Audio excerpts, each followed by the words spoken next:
I just plugged into her office. She was on the phone, so she just got off the phone and Okay. expect her shortly here.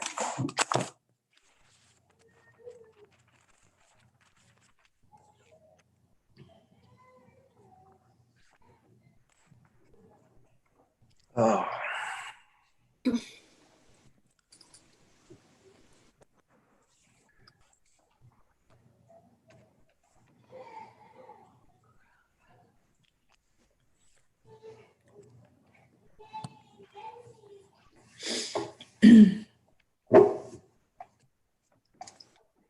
Okie dokie, looks like we've got everyone here. Let me race back to my other computer. We're taking minutes.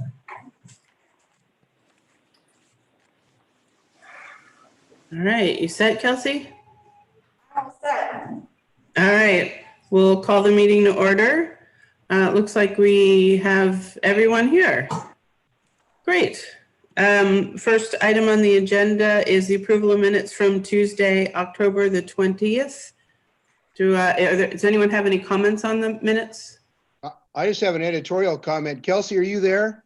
Yes. I just want to say, whenever you get a new person, you always wonder how it's going to work out. I just think you did an outstanding job on the minutes. They were concise, well-written, and well done. So nice job. Thank you, Doug. Appreciate that. I second that. This is Janae. I move So we I approve. Yes. I didn't hear what he said. Let's move to approve. The second? Yes. I'll second it. This is Doug. Okay, all in favor? Aye. Aye. All righty. The next item on the agenda is public comment. Did we get any comments coming into City Hall? We did not. No. Okay.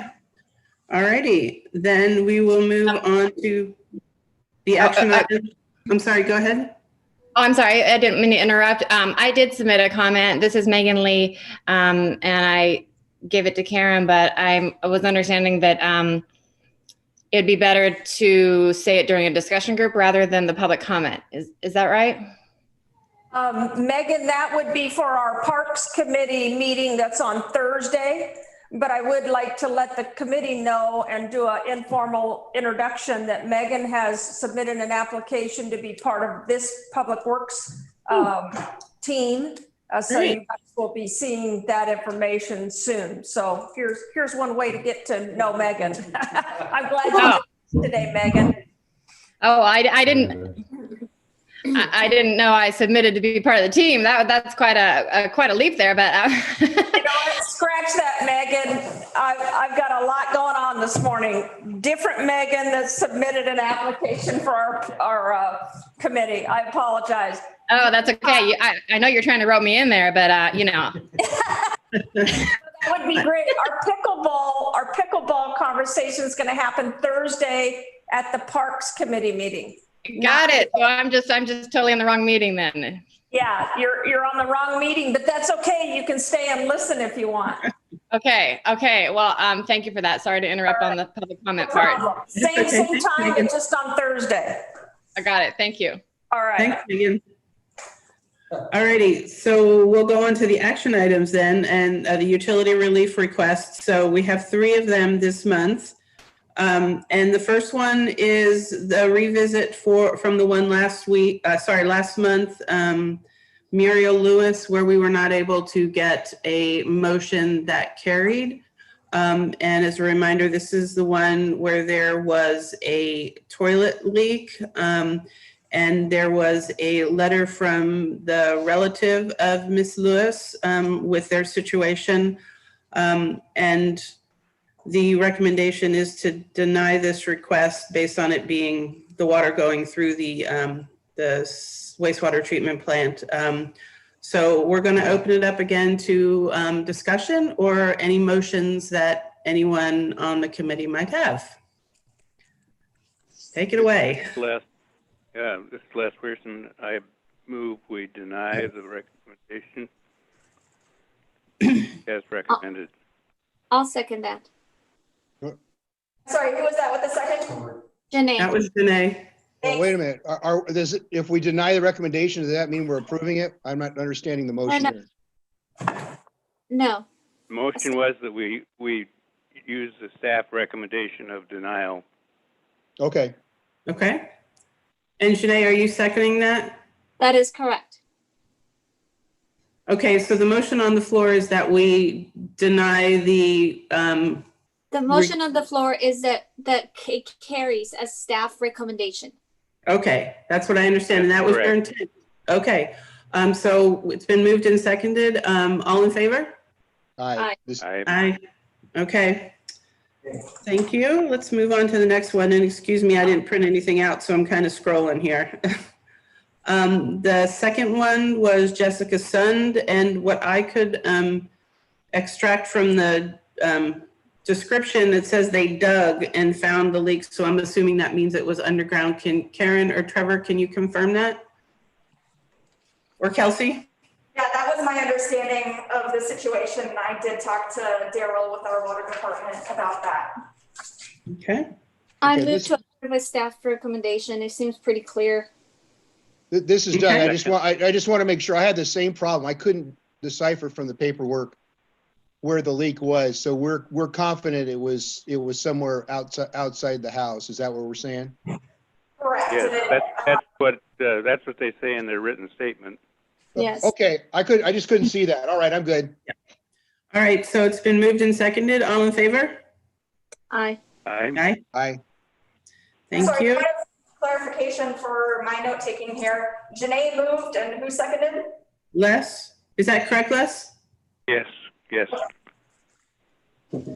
Thank you. And then the last one was Anita Hickman, and this was another one where they dug up to find the leak. So again, the staff recommendation was to approve this. And this is my neighbor, and I actually helped him dig up this water line. He spent about 2 weeks digging it up. It did not go in the sewer, I can guarantee you that. All Okay. right. Okay, then I'll move to approve this one. This is Doug. Hey, Doug. Okay, do I have a second? I'll second. Second. Thank you. It doesn't matter. Doesn't matter. Okay. Been moved and seconded. All in favor? Aye. Aye.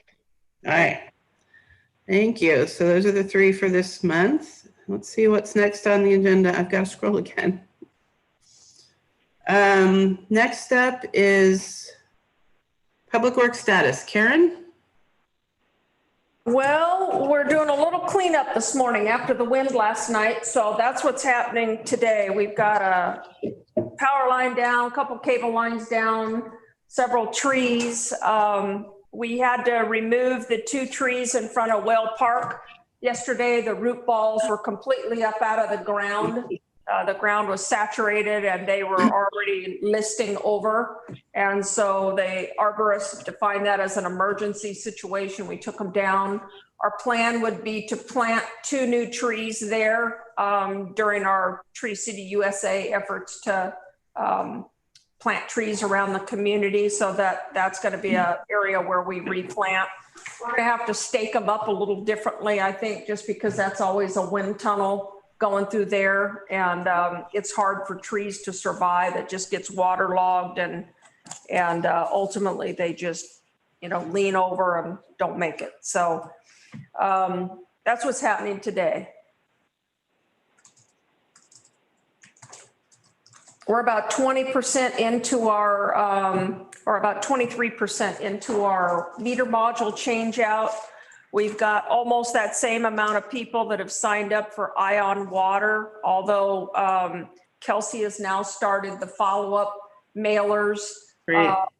at the end of each month. When Daryl gives me his report, she goes ahead and sends a reminder letter. So that's approximately 30 days after he would have put the new module in, reminding them that their meter's been changed out and how to get signed up on Ion Water, giving her as the contact for them to call into for support and help. And so I think we'll see that percentage go up considerably.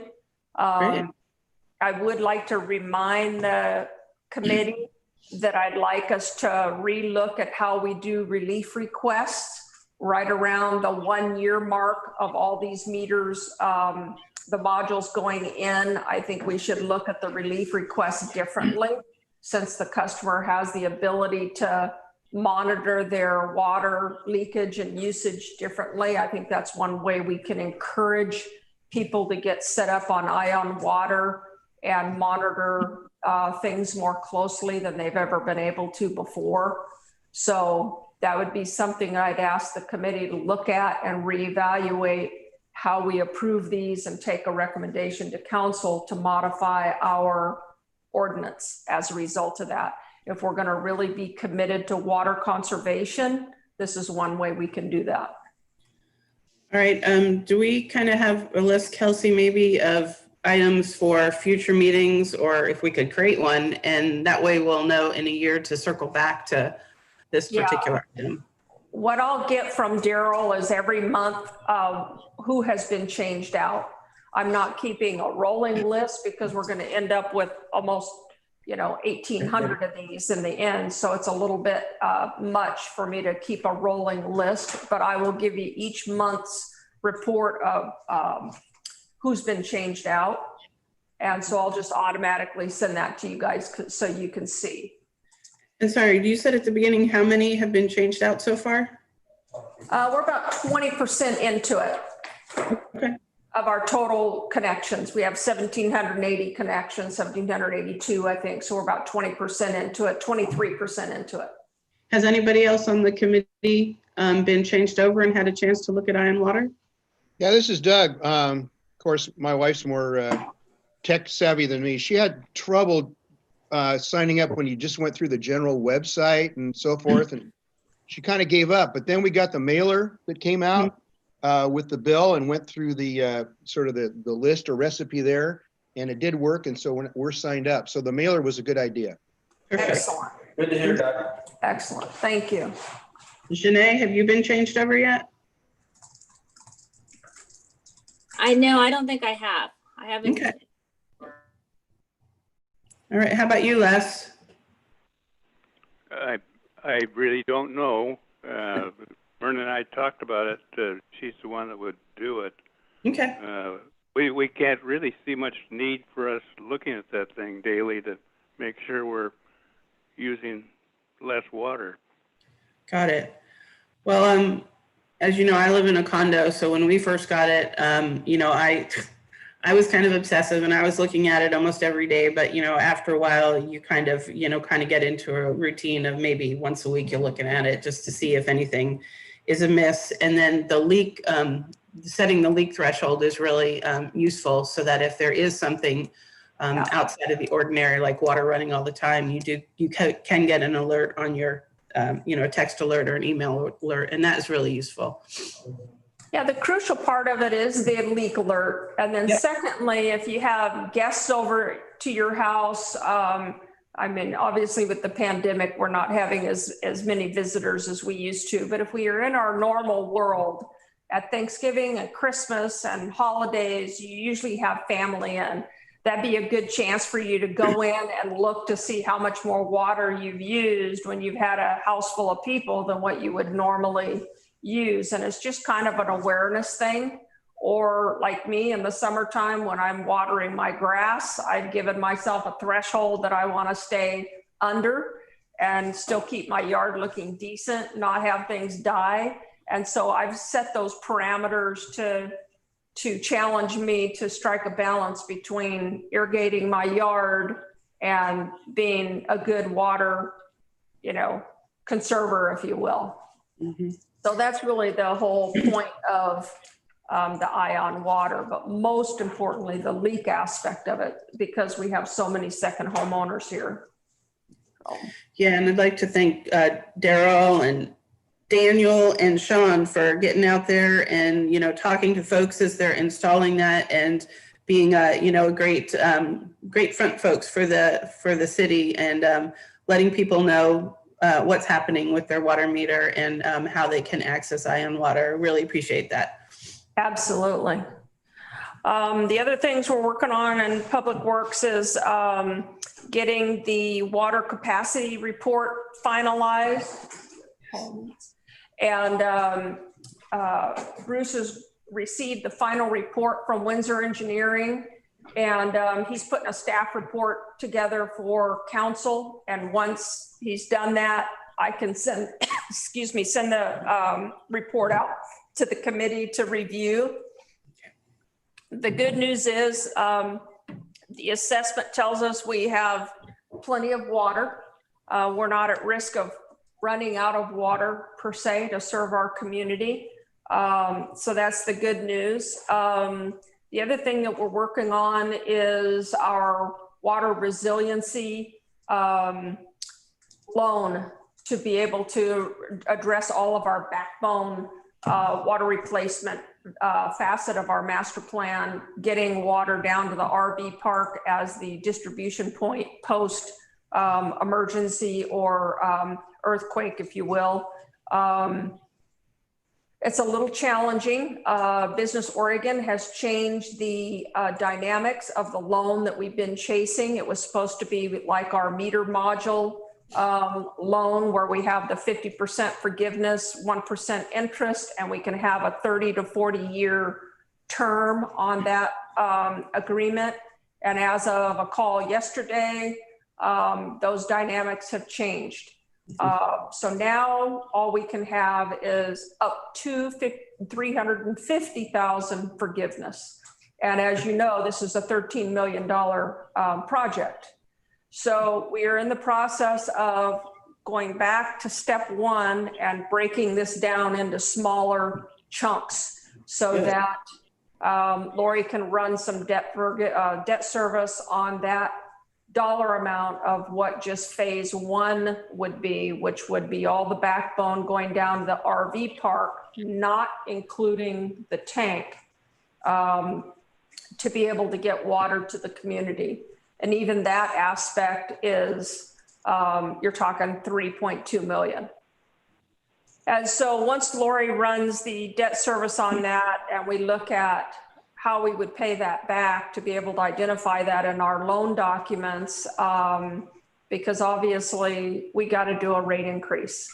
And Bruce and council do not seem real excited about that with what's happening with COVID, and now the restrictions tightening up again, the fear of things closing down again. We don't know how that's going to impact our budget. So we're a little apprehensive about stepping off into this loan, not knowing what we're going to be facing. At a minimum, we have to have a rate increase.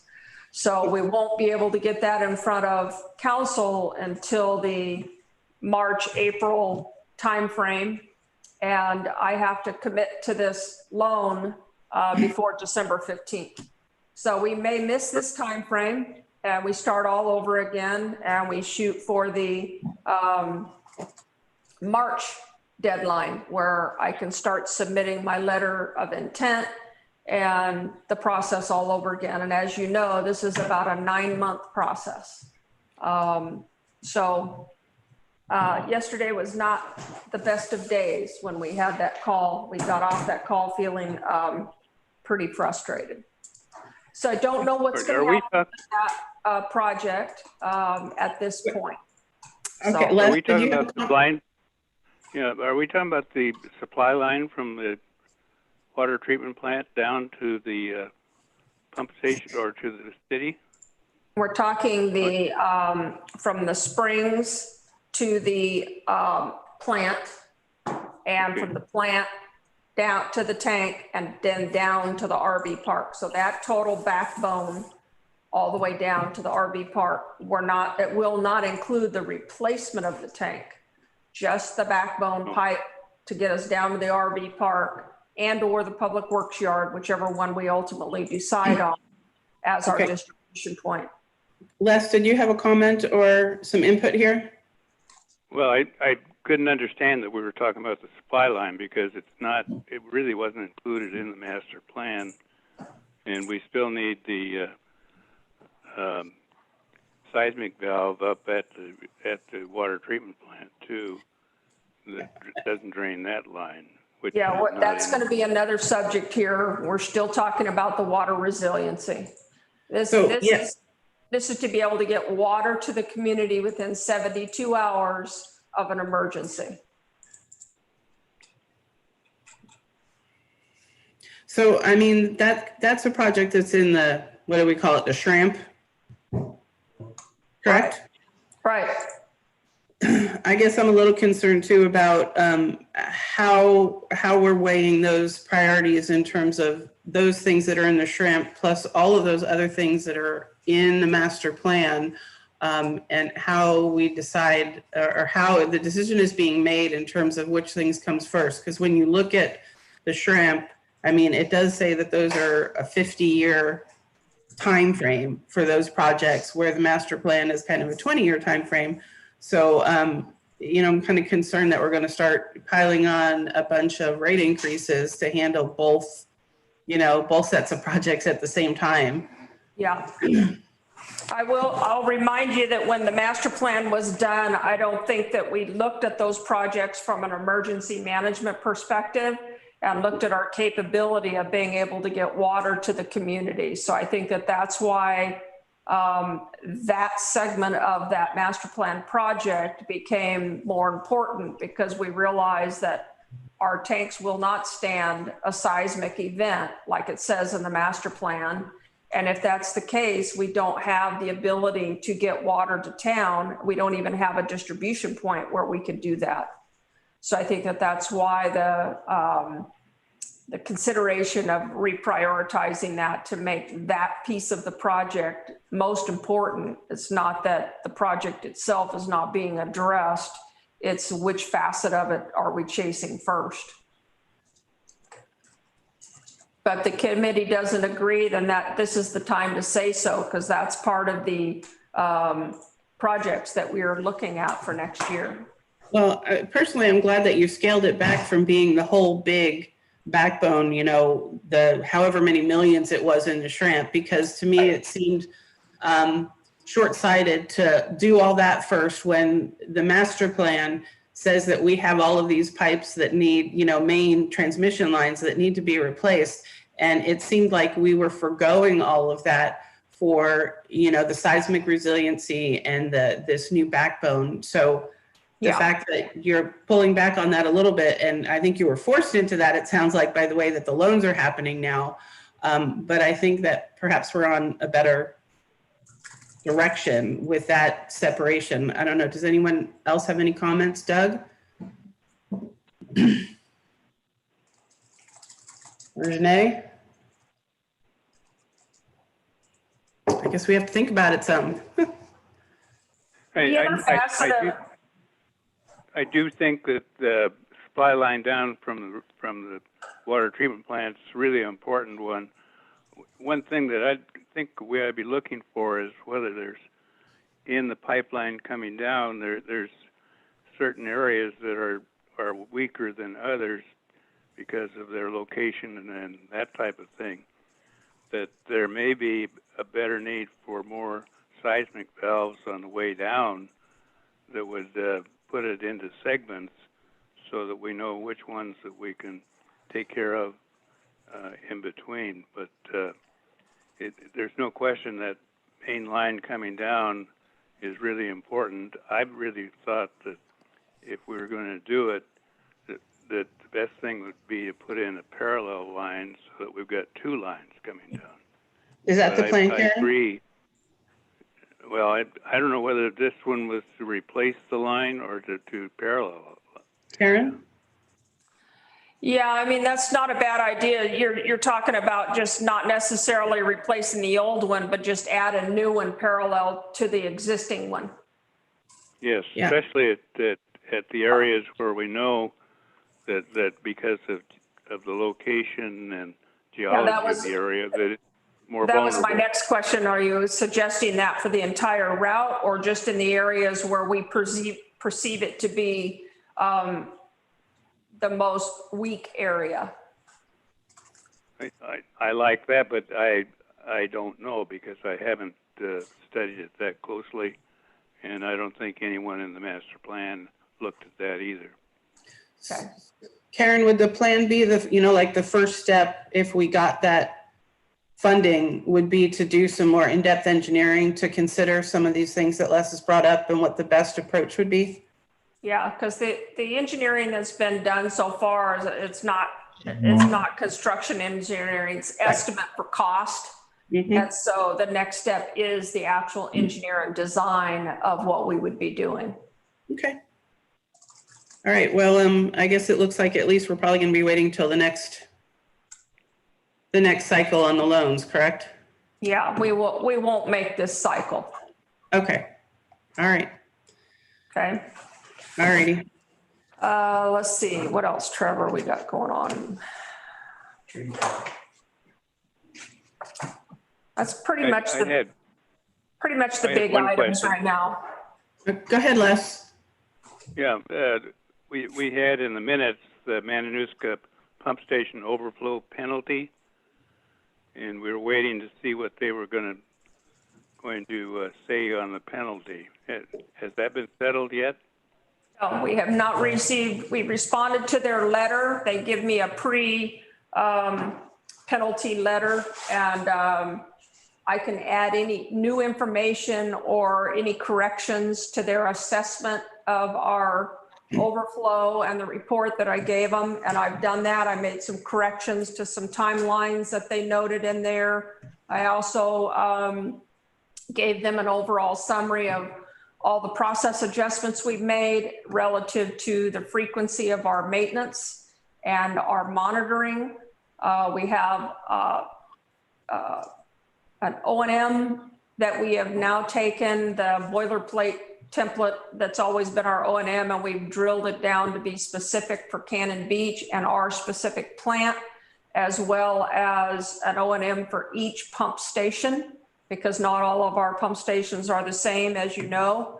And so I added all that into the letter, and now it's just waiting for what our penalty is. Thank you. How big do we think the penalty is going to be? We don't know.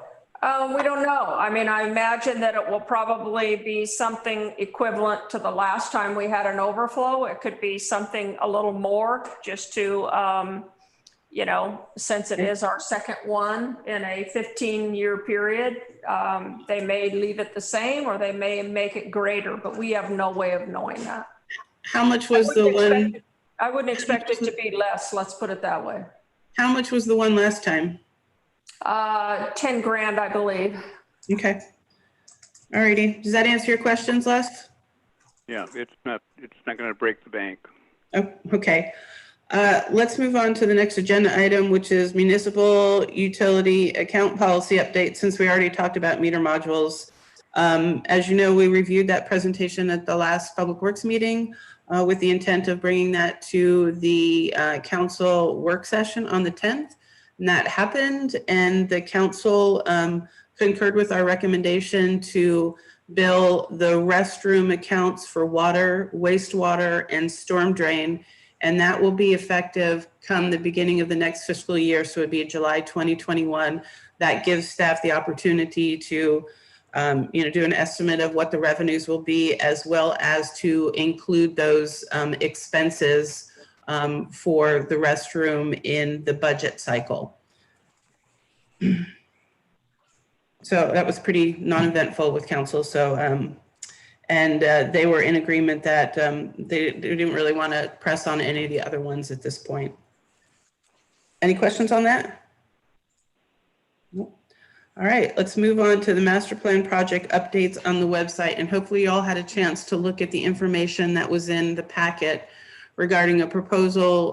It was based on the comment that Les made at the last meeting, where there isn't a lot of insight into where some of the projects in the master plan are, or what the whole list is, as well as perhaps the community not knowing what's going on with the master plan and not having an understanding of where their increases in their water and wastewater fees are going to. So the proposal included just putting together a little summary of what a master plan is, and then a little bit more detailed of the master plans that we do have for water, wastewater, and the resiliency plan, and to actually have a table that lists all of the projects and the status of each of them.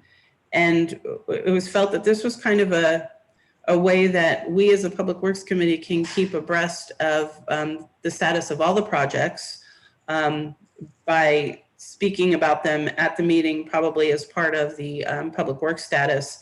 And it would also be something that's on the website, so any member of the community could easily find it and kind of see what's happening with the projects.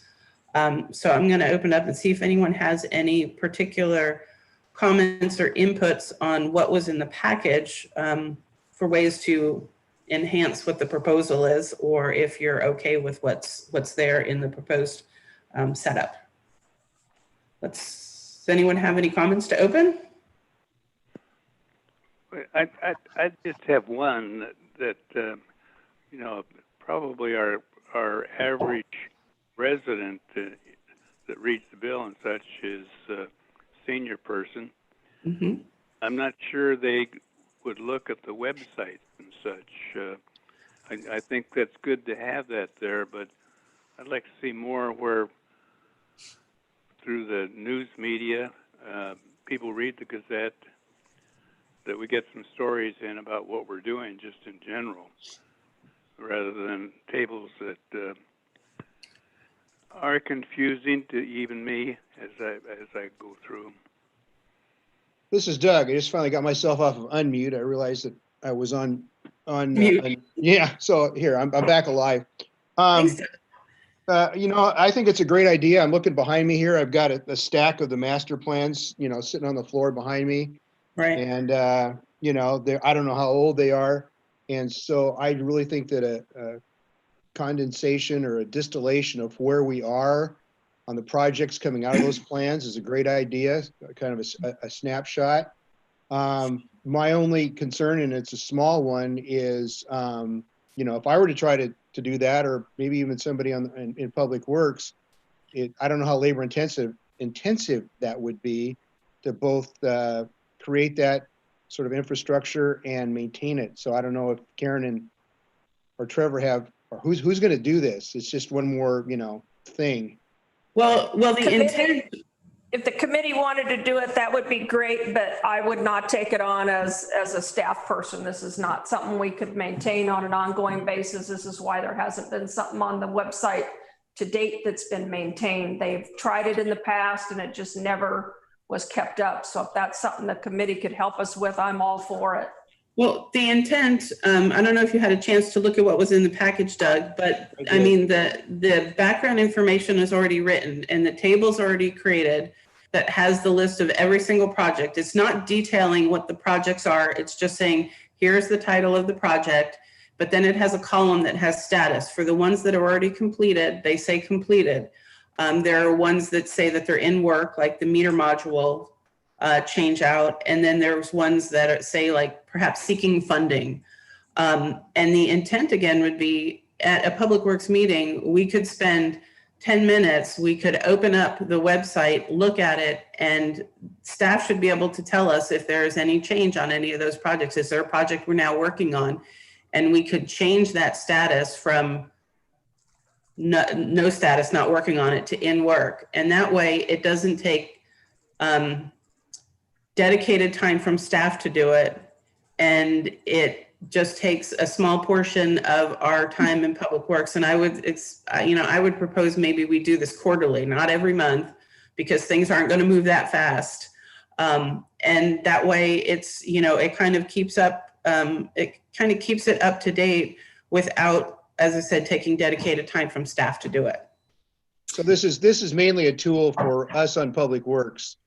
I think it's a tool for us on public works, but it's also a place where because I mean, Les's comment at the last meeting was that he felt that the members of the community weren't aware of what's going on or where their rate increases have been going. And this was intended to address those particular concerns. And I understand Les' point where he's saying a lot of the residents in Cannon Beach are older and they're maybe not tech savvy, and the internet might not be the best option for them, but it's kind of the option that is the most expedient and the information is there. Karen, Go ahead. Caroline, this is Janae. And I definitely agree with what we have, you know, what is proposed. I like that idea. there's no reason why the Gazette can't get it quarterly. And I agree to do it quarterly. I don't think monthly sit down and, you know, start moving things around because we're not going to get it anywhere. Right. Quarterly would be fine, and then just send it to the Gazette and then they can print it. So, I mean, I don't see any big deal on that part. Okay.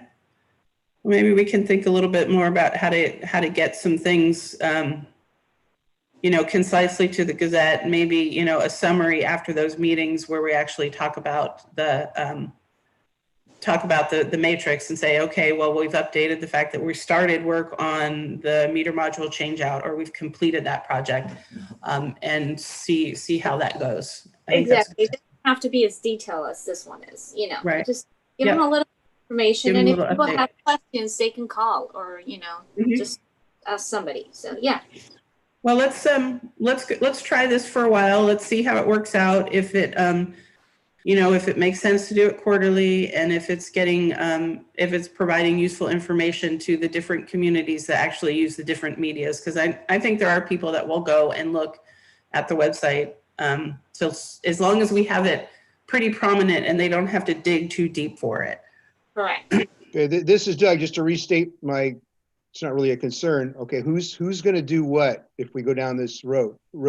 Who's going to maintain it, the information? Who's going to check it for accuracy? Who's going to post it on the internet? And who's going to follow up? I mean, Okay, in the Public Works meeting, we would open up the spreadsheet that has the list of all of the projects. If one changes in status right there in the meeting, we would go and change that to completed. Okay. And that would get saved. And my understanding is that would be saved in an area that, and Kelsey, you can correct me if I'm wrong, that most likely would be automatically updated on the website just by changing the file. Yeah, it's pretty simple. As long as all the information and the edits are in the file, you can go onto the website and remove the old file and just upload the new one. So from that standpoint, it's a pretty quick change on the website back end.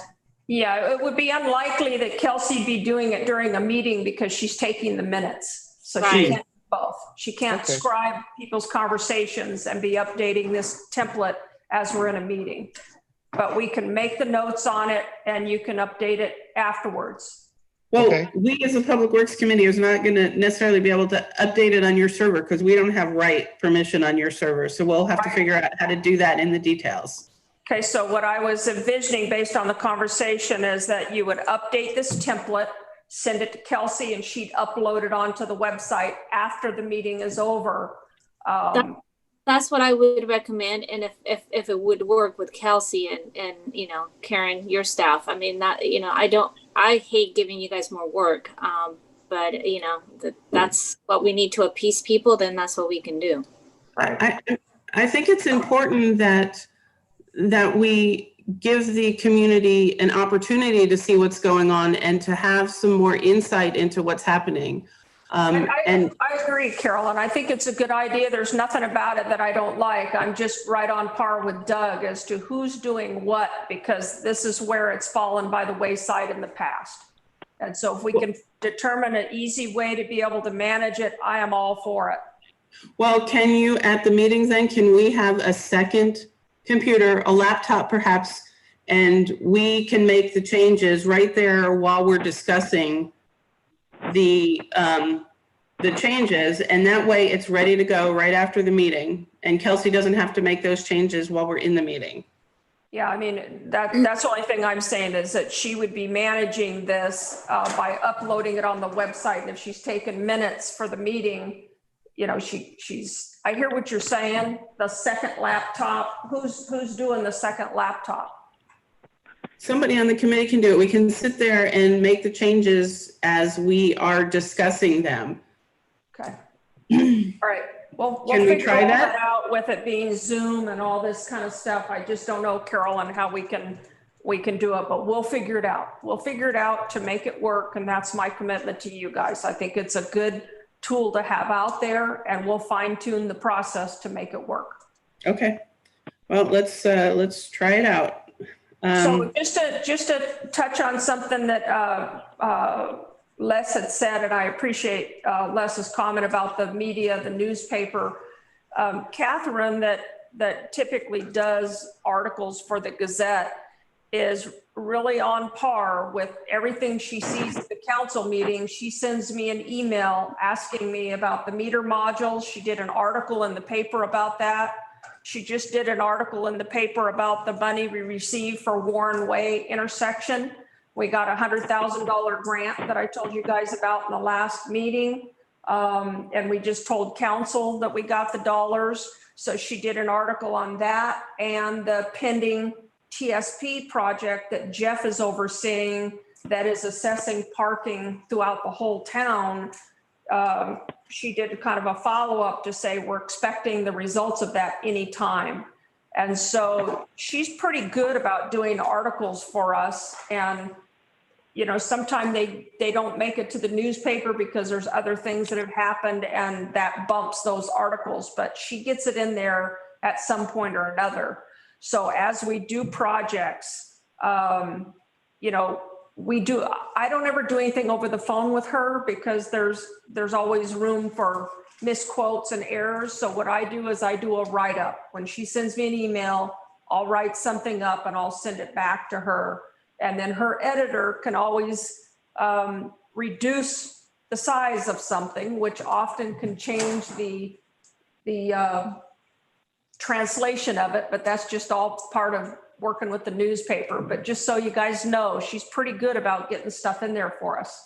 So when we have projects that have completed, I'll do a better job at getting her a note saying we've wrapped this up and, you know, get us something in the paper each and every time.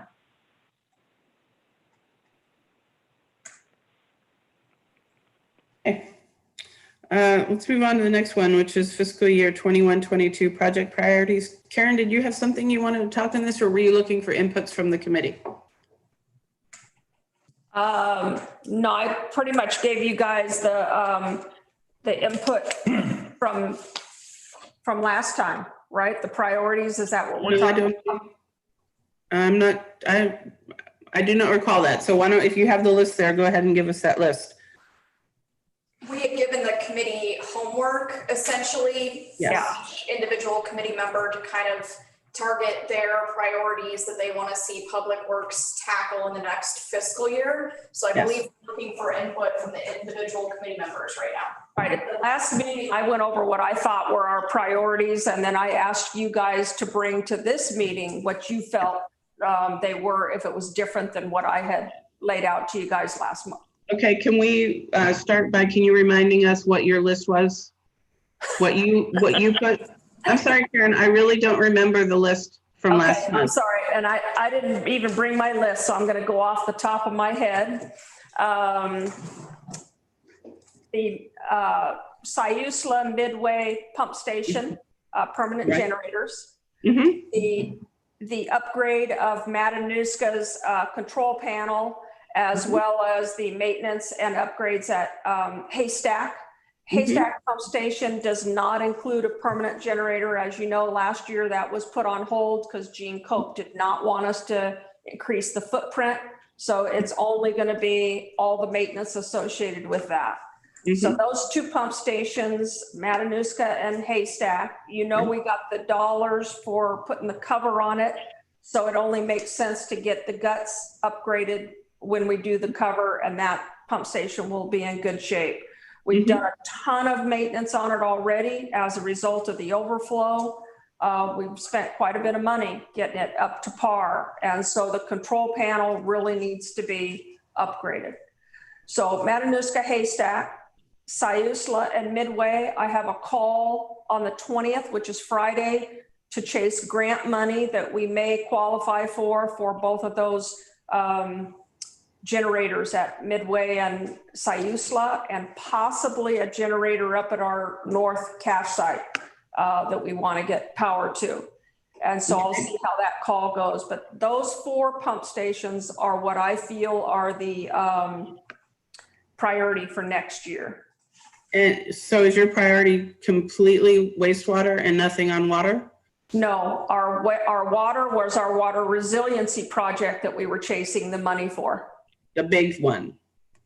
The phase 1 of the big one at a minimum, yes. Okay. We didn't know if we were going to get the whole loan or not, but phase one was really the priority for next year. Realistically, that would have been the only thing we could have gotten done next year.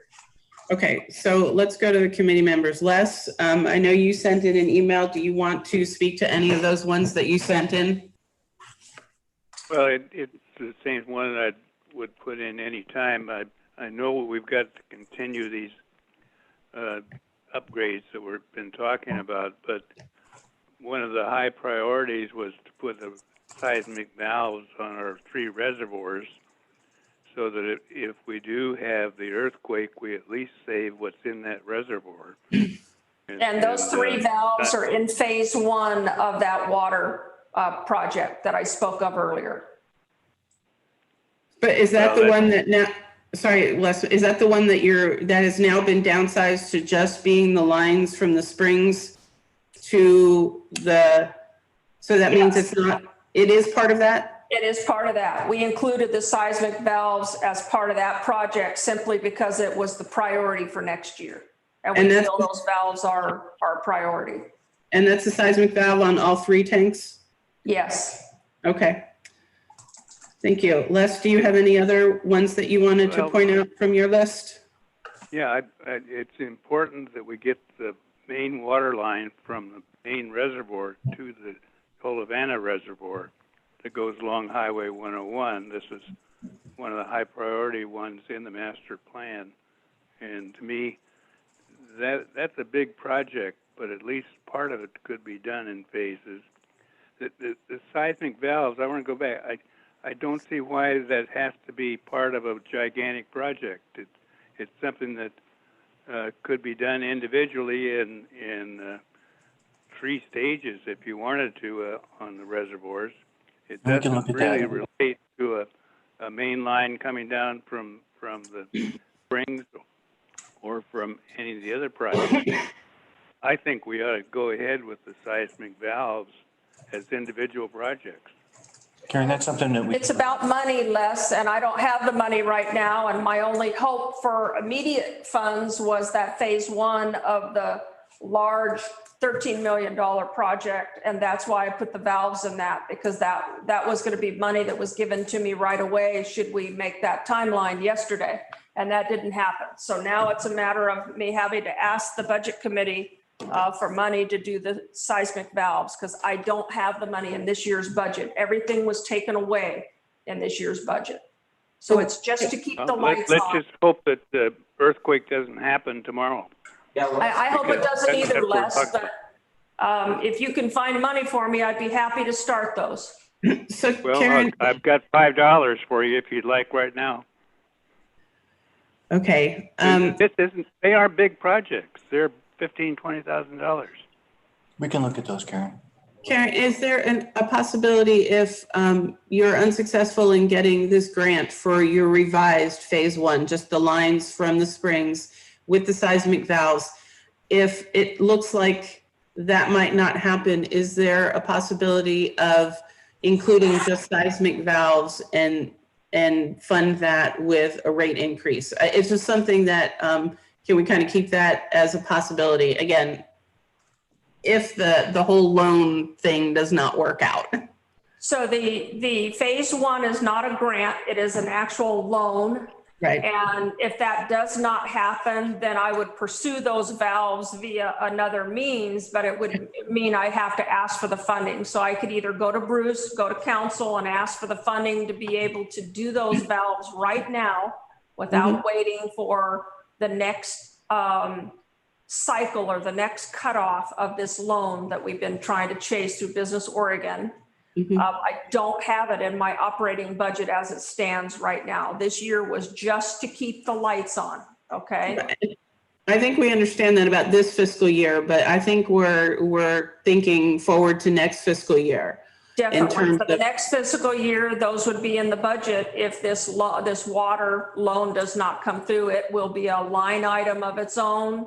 Okay. And if I can include those with the emergency management grant chasing, then I would do that. Okay. Hey, this is Carolyn, Doug. I've got to leave in about 5 minutes here. The other one I had that I really feel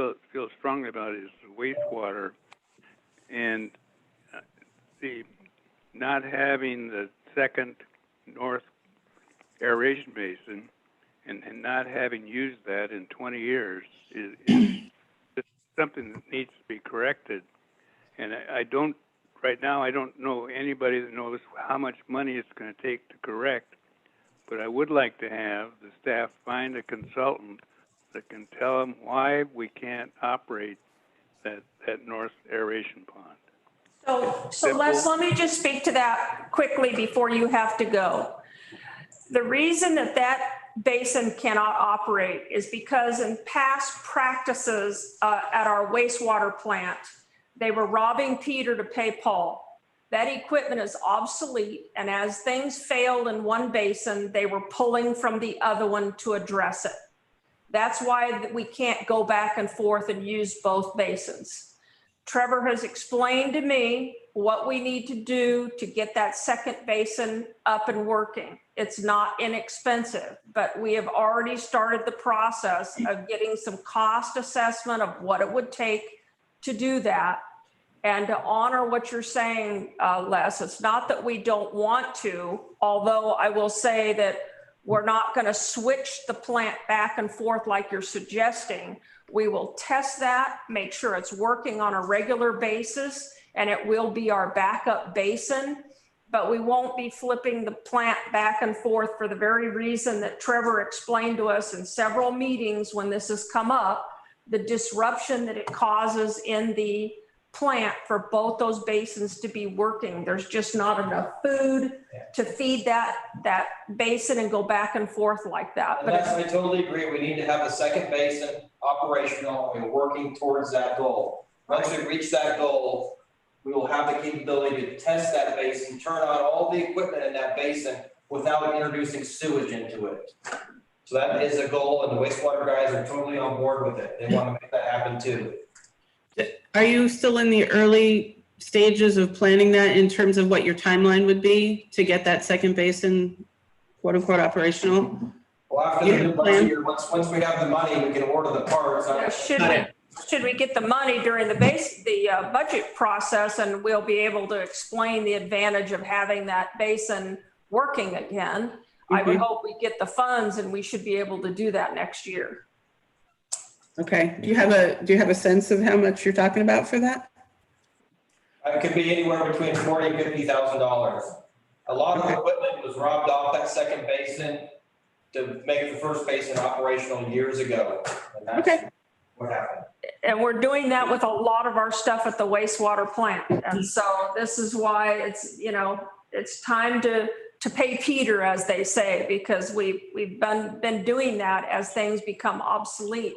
A good example is the screen that runs our the BioLac system. The BioLac system. It's turning black on us. So Mike can't see when he needs to do the appropriate adjustments. We had the contractor come out and he said, this screen is obsolete. You can't even get a part for it. He could try to get us old parts to get it working, or we have to look at replacing the whole system.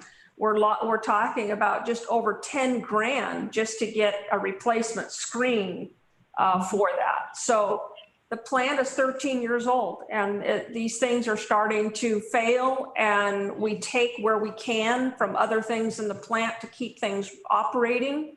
It's not ideal on a year like this where we have a budget that's just to keep the lights on.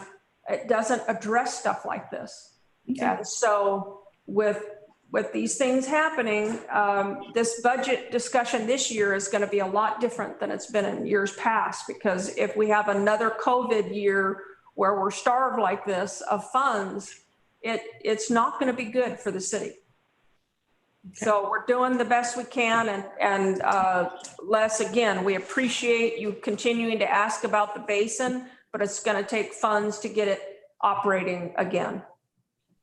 Well, my frustration is that one thing, we've been out of compliance with redundancy for 15 years right now. Well, DEQ I really didn't realize. Les, DEQ understands why we don't flip-flop those ponds back and forth. No, they don't. Well, yes, I don't. I don't, because if we had a failure on that south a pond, aeration pond, we'd be in deep trouble. But we also, as we're coming up to the capacity, you've got two things here. You've got the redundancy, which was built into the plant, which really one basin will handle all the loads of the design load. The second basin was in case that one of them fails. But the other thing about it is, especially as we come up to capacity, is that we can double our treatment capacity if we had two basins. Well, And like I I don't know say, if, like I said, wait a Les, minute, Trevor let has me explained finish. to you. I know that these plants, and we've designed a lot of them when I was still in practice, and I don't know of anyone that has a basin that you don't rotate back and forth. It's just, and if you can find me a consultant that says that you go ahead and leave this basin that hasn't, I don't think, Trevor, that you've had more than 100 hours on the aeration system on that one side. I've never seen it run. And we've got trees growing in it. All right. It's ridiculous. All right, Les, I think that Karen and Trevor have heard your input, and I know they've heard that before, and I think they're doing what they can with this. So we, as Karen said, we appreciate your input, and let's let them chew on this and see where we go. It sounds like they have some plans, hopefully for next year, if funding is going to allow. And I mean, and with everything we talk about, it's if funding allows. Doug. Yeah, I just going back to Karen's list on the maintenance upgrades and so forth on the pump stations. Is it safe to say that all or most of those efforts will lessen the possibility of future overflows? Well, future overflows or failures in general at our pump stations, yes. Okay, and so I mean, I would absolutely concur in that being a priority so that we don't get into a third round with DEQ, because, you know, as you know, their fines will probably escalate given, you know, if we have a third round. So if those efforts help, you know, ensure the reliability of those pump stations, I think that's a great priority for next year. I agree with that as well. I think Carolyn, I'm going to have to leave, so I have to get Myrna to the doctor's appointment, and okay. I don't know what it looks like down at town, but right now we're being flooded by heavy rains. Okay. Well, drive safe, Okay. Les. Yes. Okay. Bye. Thank you.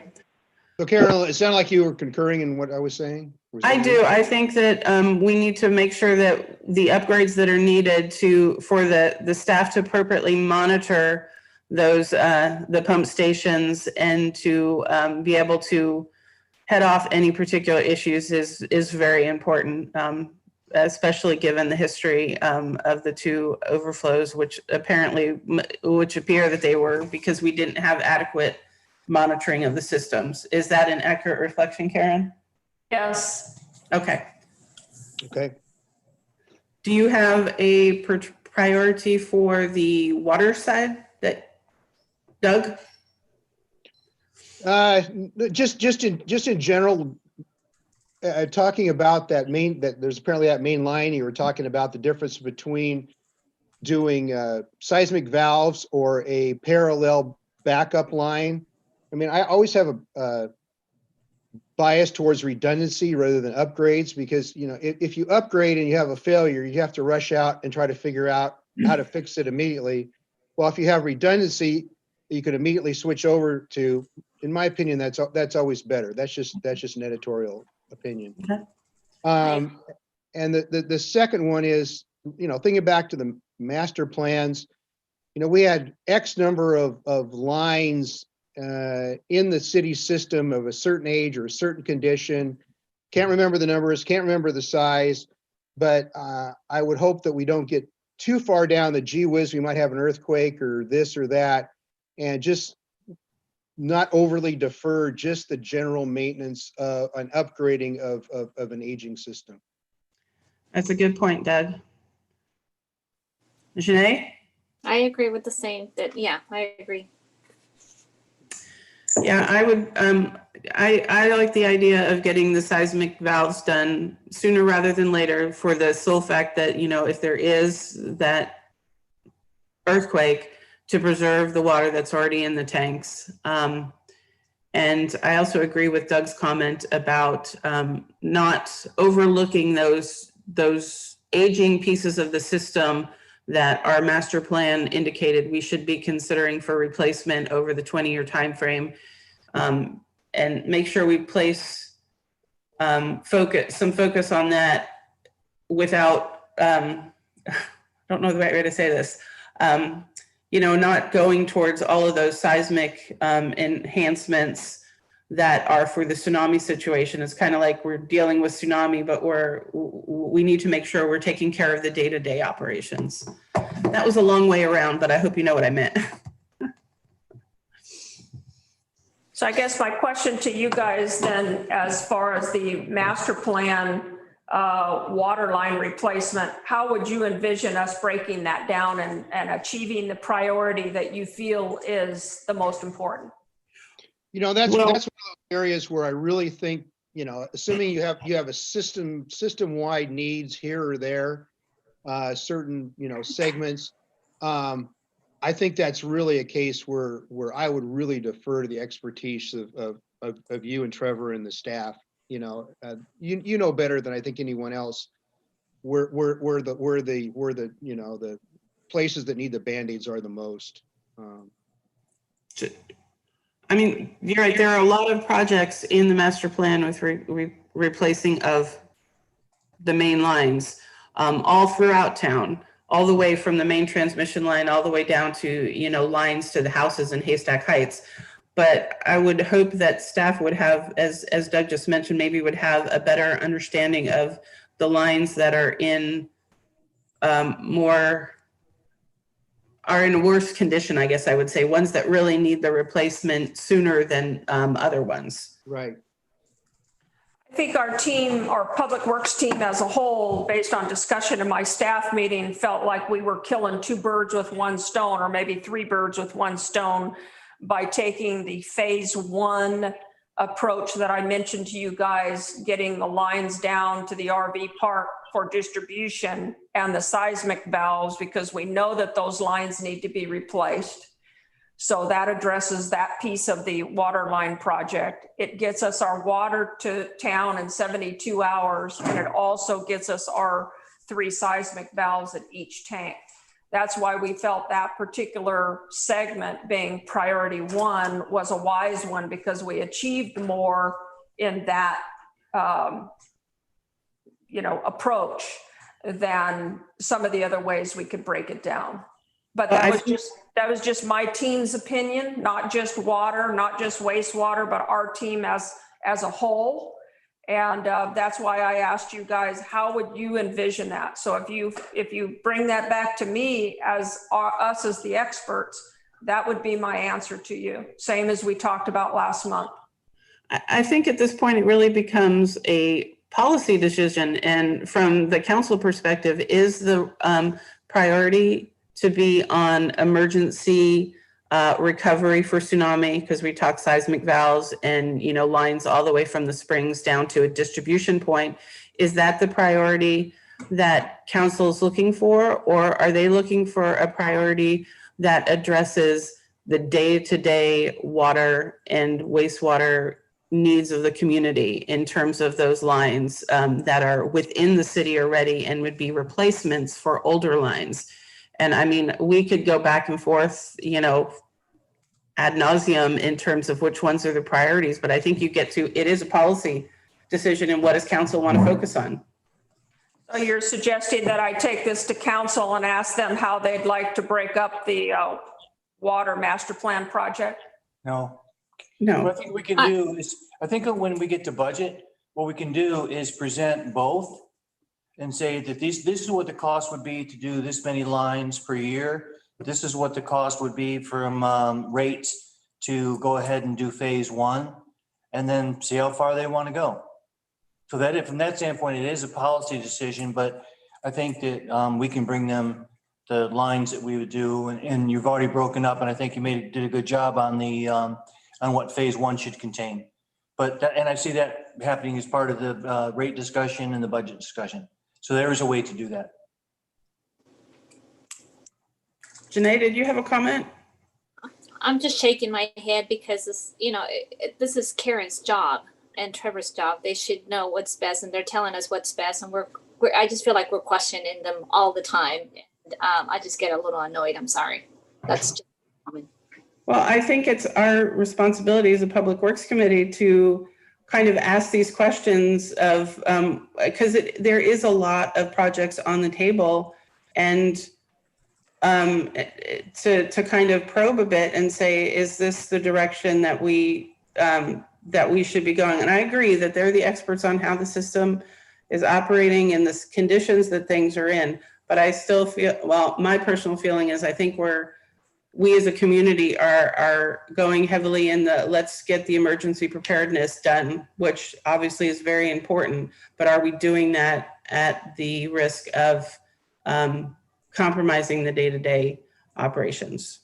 And I think we all have said our piece there, and staff can take it from there and take it where they want to go.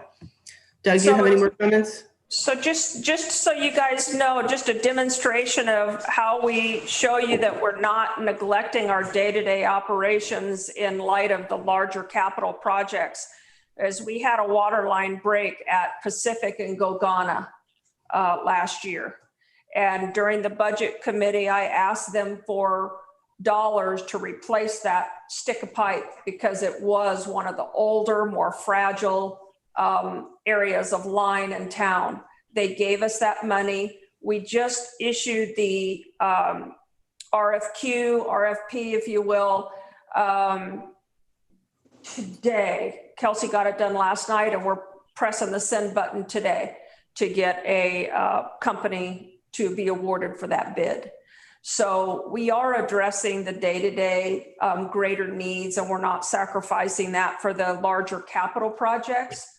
I think our goal as Public Works as a combined team, when we looked at that project, and all of my guys gave input, it was a matter of getting the biggest bang for our buck. And that's why we were looking at how we would slice that elephant down, if you will.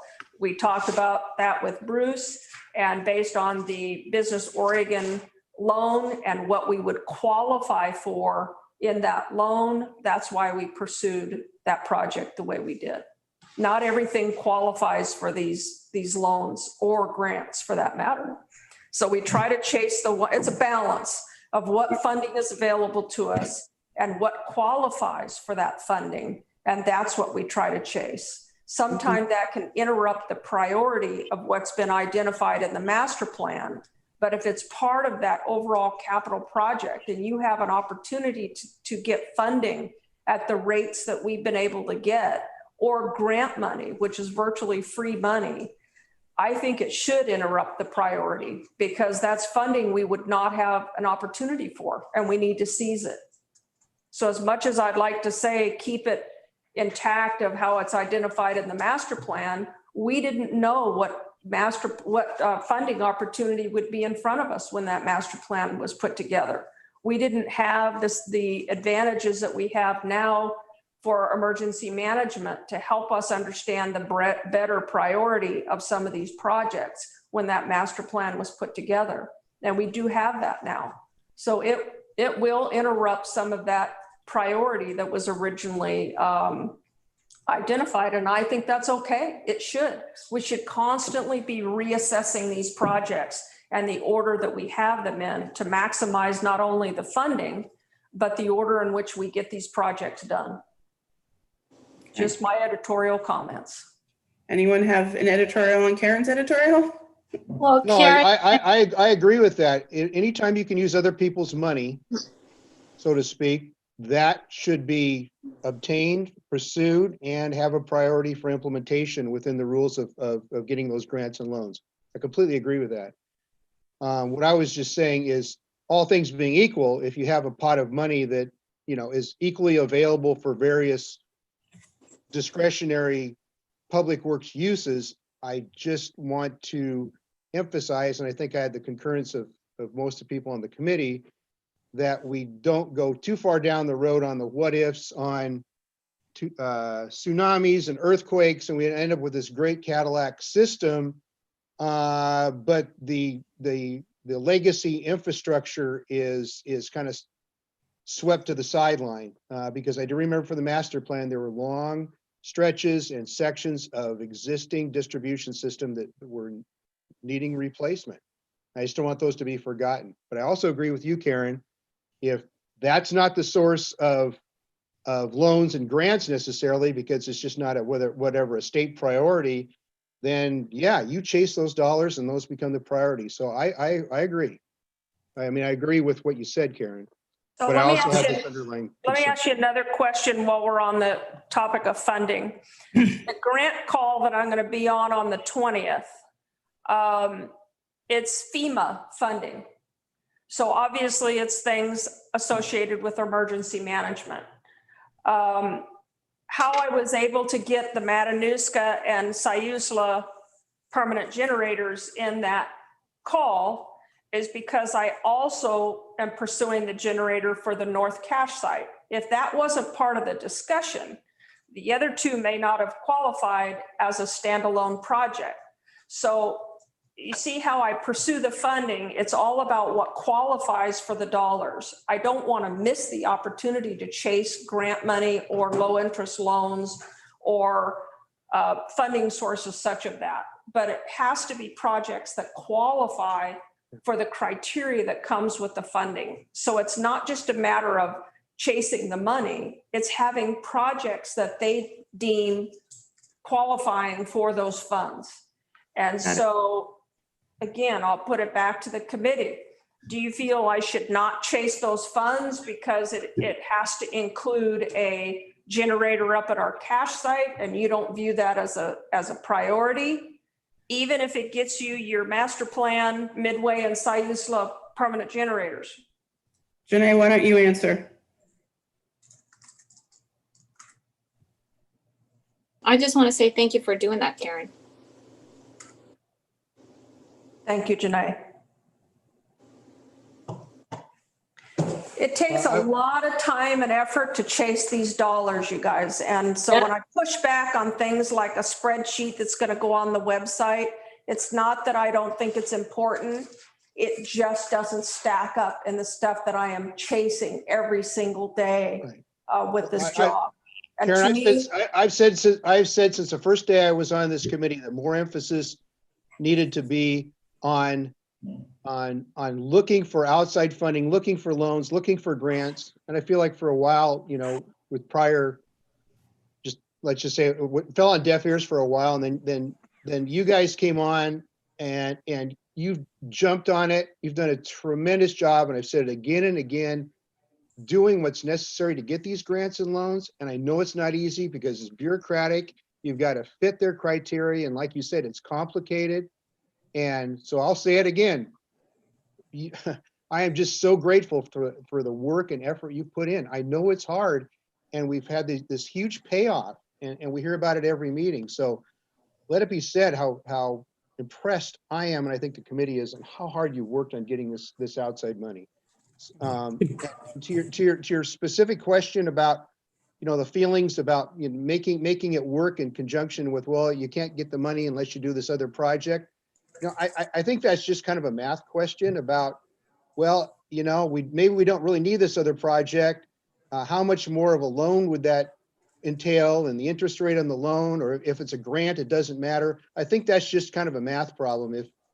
If you know, if there's a project in there that maybe you wouldn't want anyway, but you get what you really need. So I'd kind of leave that up to the bean counter people to see if that makes sense. But anyway, just to reiterate, you guys are doing a fantastic job on getting this outside money. I just want to make sure that that's not misinterpreted as us chasing a project that's a low priority and trying to make it a top priority. If it enables us to get funding and grant money, unless it's a matching grant, is virtually free money. Right, I would be foolish to not chase that in my eyes, but if you Right, guys feel right. differently, then I don't chase it, you know? right. That's what I mean by the math problem. Exactly, right. Okay, But I think that, but Karen, I got to say that you folks are doing a great job on these grants and everything. And I don't think that we're at a point that we can, until we know what our assets are going to be, to go ahead and do this kind of, make the decisions. So I think we're in that process, but I support everything that you are doing in going through this, you and your team, because you're providing the city with a number of excellent options. And I think that you made an excellent choice when in trying to combine the grants for the generators. That's just good work. So you know, we don't need to we don't know how it's going to work out, but it was a good choice to go into. So I'm just saying, and I think that that's what I'm hearing from the committee, is that everybody's very supportive of what it is that you're doing. And I don't think we have to make decisions on priorities yet until we find out what we can make work. Right. And you're bringing us the things, you're bringing us the tools. So thank you. okay. Yes. Absolutely. Data. All right. Well, that was fun. So the last item is good of the order. Does anyone have anything for good of the order? Can I go first? I'm sorry? Can I go? This is Trevor. Uh-huh. We did our annual sludge judging from OAW for our 4 ponds at the wastewater treatment plant for sludge depths. And the good news is all 4 of our ponds average just over an inch decrease in the sludge volumes in there. Wow. You remember years ago, we extended those lines, not knowing if that was going to help us with spreading the product around, letting Mother Nature do its work. But I'm happy to say that it's working, and our levels are going down even as we're adding product onto it. So, Wow, that's good news. We have it done every year, and I'll update you guys every year with what our averages are.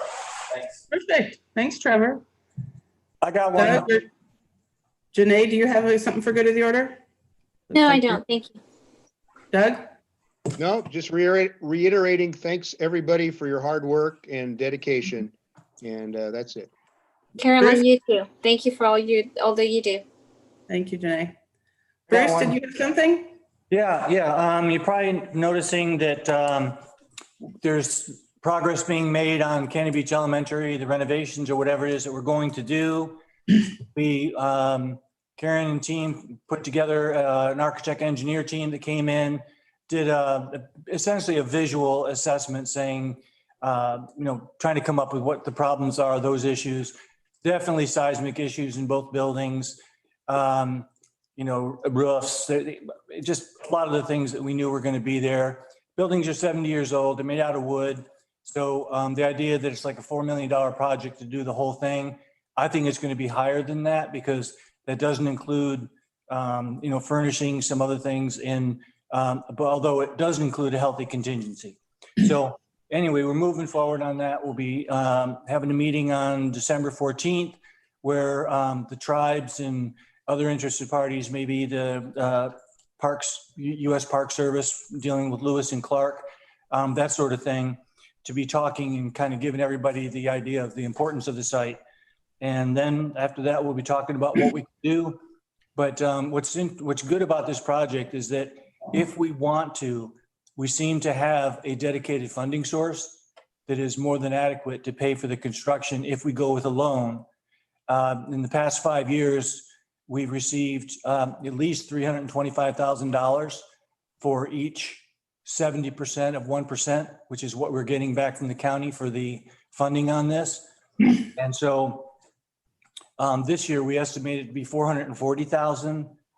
And Karen, was the note that you just showed me, was that 154 for 4 million? That was the debt forgiveness for the water resiliency. Okay, all right. Okay, then another thing, but it would be probably around $200,000, $4 million annual. And if we were getting 325 to 450, that would actually leave money left over. So we're in a relatively good position. A lot of things have to be sorted out yet, but it's got the potential for a very cool project. And it is moving now. Great. Thanks, Bruce. Very good. For the last thing for good order, what do y'all think about skipping meeting in December? This is Doug. Okay by me. Either way, but it's okay. Mhm. Yeah, I'm the same way. Yeah, I'm going to be unavailable for the next meeting. So if you guys want to press on and you can get 3, you're welcome to. But I thought maybe, it's, end of the year. We probably don't have a lot that we need to discuss at this point. It sounds like Karen is probably going to be moving to the next cycle with the loan. So maybe we just forgo it. Yeah, I think that's a tiebreaker with our fearless leader being gone. I would vote to defer till January. Okay. You okay with that, Janae? Sounds like a plan. Yeah. All right. You okay with that, Karen? Absolutely. How Okay. did I know you were going to say that? Thank you, guys. Jesus. Thank you, everybody. Yeah. Bye. Have a good holiday, you guys. Thank you. Bye-bye. Same to you.